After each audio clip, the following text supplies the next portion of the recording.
కుప్పంలో జరిగిన ఇన్సిడెంట్ చూస్తుంటే నిజంగా చాలా బాధాకరంగా ఉంది.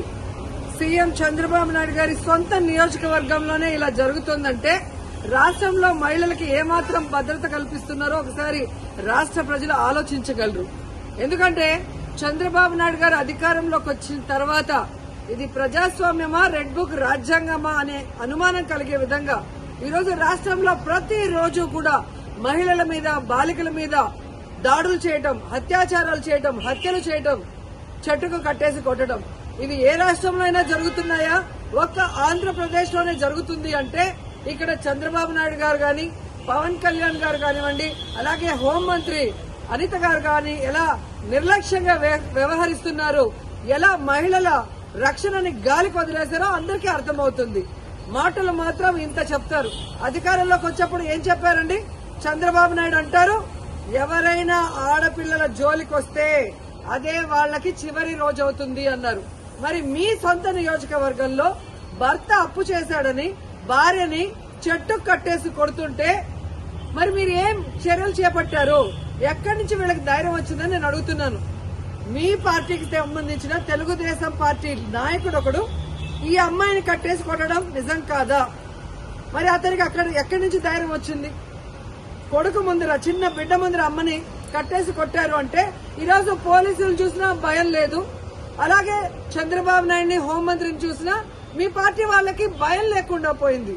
ఎందుకంటే లోకేష్ గారు చెప్పినట్టు ఎవరు ఎంత హింస చేస్తే, ఎవరు ఎంత దాడులు చేస్తే మీ గుడ్ లుక్స్ లో ఉండొచ్చు అన్న ఆలోచనతో రాష్ట్ర వ్యాప్తంగా అరాచక పాలన, అరాచకం సృష్టిస్తూ ముందుకు వెళ్తున్నారు.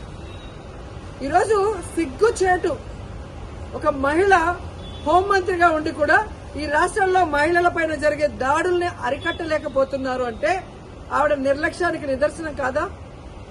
ఈరోజు పరిటాల సునీత గారి నియోజకవర్గంలో 14 సంవత్సరాల అమ్మాయిని, చిన్న అమ్మాయిని 14 మంది తెలుగుదేశం పార్టీ నాయకులు రేప్ చేస్తే కనీసం ఏం చర్యలు చేస్తుందండి? కనీసం వెళ్లి పలకరించిందా?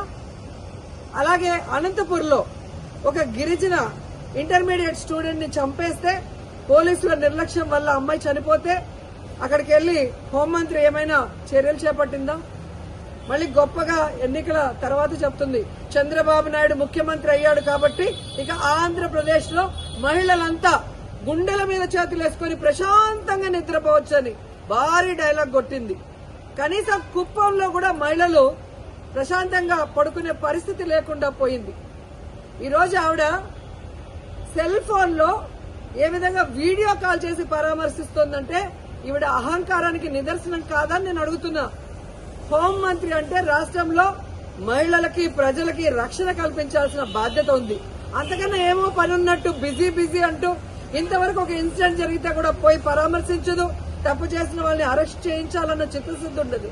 సాక్షి ఈ విషయాన్ని వెలుగులో తెచ్చేంత వరకు ఇటు చంద్రబాబు నాయుడు గారికి గాని, అటు హోంమంత్రికి గాని విషయం తెలియలేదు, చర్యలు చేపట్టలేదు అంటే అంతకన్నా సిగ్గుచేటు ఏదైనా ఉందా? సీఎం గాని, డిప్యూటీ సీఎం, హోంమంత్రి టోటల్ ఫెయిల్యూర్ కాదా నేను అడుగుతున్నా.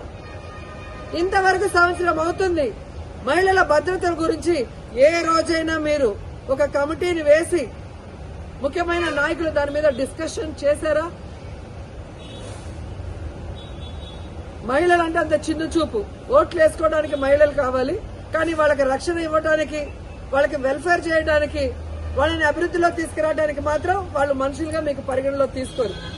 ఇప్పటికైనా చంద్రబాబు నాయుడు గారు, పవన్ కళ్యాణ్ గారు, లోకేష్ గారు, అనిత గారు రెడ్ బుక్ రాజ్యాంగాన్ని పక్కన పెట్టి ముందు ఆడపిల్లకి రక్షణ కల్పించాల్సిన బాధ్యత తీసుకోండి.